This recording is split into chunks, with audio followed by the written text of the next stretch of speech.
معاملے کے اوپر ایک سیکرٹ انویسٹیگیشن ہو رہی تھی، اس کی فائنڈنگ پہلے ہی سیکرٹ جو ہے آؤٹ ہو گیا. اور اگر آپ کو کامران صاحب یاد ہو، جب اس انکوائری کمیٹی نے، جس کے پاس کمیشن کے اختیارات تھے، اپنے ابتدا کے اجلاس کیے تو انہوں نے ابتدا میں یہ بات کر دی تھی اور اعلان کر دیا تھا کہ جتنے بھی اجلاس ہوں گے وہ ان کیمرہ ہوں گے اور وہ سیکرٹ ہوں گے.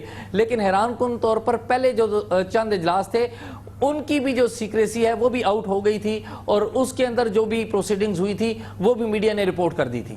بہت بہت شکریہ. اعزاز سید ہمارے ساتھ تھے. اسلام آباد میں کاشس رسپانس ہے، اور ظاہر ہے کہ ایک کاشس جرنلسٹ کوشش کرے گا کہ اتنی اہم چیز کو انتہائی کاشسلی ڈیل کرے. خبر سے بریک، اور اس کے بعد ذکر کرتے ہیں امریکہ کے صدر ڈونلڈ ٹرمپ. ان کی بے عزتی کی بھی حد ہو گئی ہے، ملک کے اندر بھی اور ملک کے باہر بھی. اس کا ذکر کرتے ہیں کمرشل کے بعد. امریکی صدر ڈونلڈ ٹرمپ کو عہدہ سنبھالے ہوئے ابھی کل 18 دن ہوئے ہیں، لیکن اندرونی اور بیرونی سطح پر انہیں ایک کے بعد ایک ہزیمت اور بیرون ملک شدید رسوائی کا سامنا کرنا پڑ رہا ہے. مسلمانوں کے خلاف امتیازی پابندی کو امریکہ کی 4 بڑی ریاستیں واشنگٹن، نیو یارک، ورجینیا اور میساچیوسٹس نے عدالت میں چیلنج کیا ہوا ہے، جبکہ اب فیس بک، مائکروسافٹ، ایپل، ٹویٹر اور گوگل جیسی 97 بڑی میگا کارپوریشن جو امریکہ کی ہیں، انہوں نے اپنے صدر کے خلاف عدالت میں جانے کا اعلان کر دیا ہے.